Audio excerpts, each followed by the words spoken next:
मला असं वाटतं की लोकप्रतिनिधी म्हणून घर बांधण्याचं काम, घर जोडण्याचं काम लोकप्रतिनिधीचं असतं.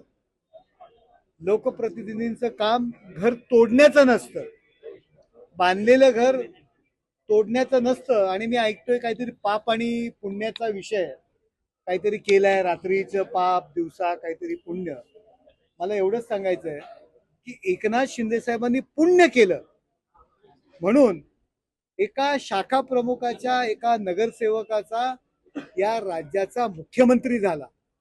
आपण म्हणतो ना, पुण्य केले की फळ मिळतं, तसं फळ मिळालं. आज उपमुख्यमंत्री आहेत आणि देशामध्ये सत्तेमध्ये असलेल्या जे काही प्रमुख पक्ष आहेत त्यामध्ये 2 नंबर पक्षाचे ते नेते आहेत, कारण त्यांनी पुण्य केलेलं आहे. आणि त्यांनी एवढं पुण्य केलं, त्यांनी पुढाकार घेतला, आघाडीतनं बाजूला गेले, म्हणून आता जे पाप आणि पुण्याची भाषा करतायत ते अधोगतीला गेले होते. ते आता एक वन खात्याचे मंत्री आहेत. एकनाथ शिंदे साहेबांच्या पुण्यामुळे, पुण्य कामामुळे. हे कोणी विसरू नये. केवळ त्यांच्यावर सातत्याने टीका करायची, अप्रत्यक्षरित्या चुकीच्या पद्धतीने बोलायचं. मी इतके दिवस शांत होतो, एक युतीचा खासदार म्हणून शांत होतो. परंतु गोर गरिबांची घरं आहेत, 150 स्क्वेअर फुटाच्या घरामध्ये लोक राहत आहेत. आणि आज जर त्यांना 450 आणि 500 स्क्वेअर फुटाचं चांगलं सुसज्ज घर मिळत असेल तर त्याला विरोध कशा करता करतायत? अहो, त्यांची काय एवढी पोच नाही ना सिडको आणि MIDCच्या जागा झापायच्या आणि त्यांच्यावरती आपले ऑफिसेस बांधायचे. ही त्यांच्यात दम नाहीये.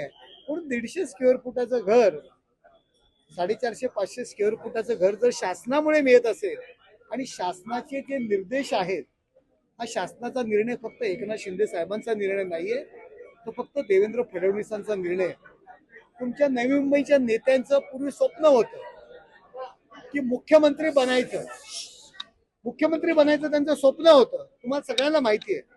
ते बनता आलं नाही, म्हणून कदाचित देवेंद्रजी आणि एकनाथ शिंदेबद्दल जी काही असूया आहे, आणि त्या असूया पोटी, त्या मत्सरापोटी एकनाथ शिंदे साहेबांवरती टीका केली जाते. देवेंद्र फडणवीसांवरती डायरेक्ट टीका करता येत नाही. म्हणून लेकी बोले सुने लागे अशा पद्धतीची कृती त्यांच्याकडनं सुरू आहे. त्यांचं म्हणणं आहे का बिल्डर जमीन किती एकर होती ती आता 300 एकर वन जमीन, की पर्यावरण आणि या सगळ्या गोष्टी 300 एकर त्या ठिकाणी रेसिडेन्शियल करताना तिथे काय कोण राहणार आहे?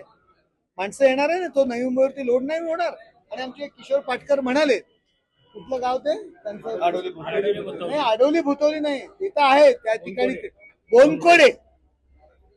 बोनकोड मध्ये जायला रस्ता नाहीये. किती फुटाचा रस्ता आहे? 2-3 फूट.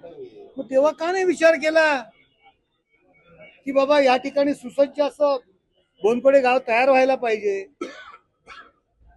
हे बघा, केवळ एक मत्सर, असूया, लोक माझ्याकडे येत नाहीत. वास्तविक त्यांनी असं नाही करायला पाहिजे. लोकप्रतिनिधींनी घरं जोडायला पाहिजे. घरं तोडायची भाषा लोकप्रतिनिधींनी करू नये अशी माझी त्यांना विनंती आहे. सोशल मीडियावरनं हे सुरू आहे ते मी पाहतोय, परंतु जे काय मूळ गावकरी आहेत, मूळ भूमिपुत्र आहेत, त्याच्याकरता शिवसेनाच उभी राहिली. आज त्यांच्या जागा, त्यांचा सर्वे आणि त्यांच्या नावावर होण्याकरता जे काही शिवसेनेने प्रयत्न केलेत म्हणून त्या होत आहेत. चुकीच्या पद्धतीने सहानुभूती मिळवण्याकरता हे सर्व प्रकार सुरू आहेत. आणि आता SIR सुरू आहे.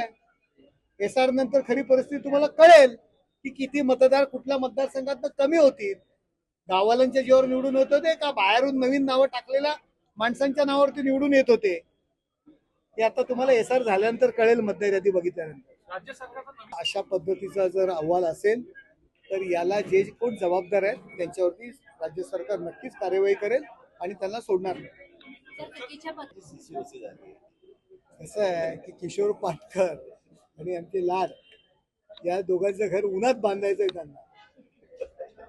म्हणून या सगळ्या गोष्टी सुरू आहेत. आपल्या परिसरातील बातम्या आमच्यापर्यंत पोहोचवण्यासाठी स्क्रीनवर दिलेल्या क्रमांकावर संपर्क साधू शकता.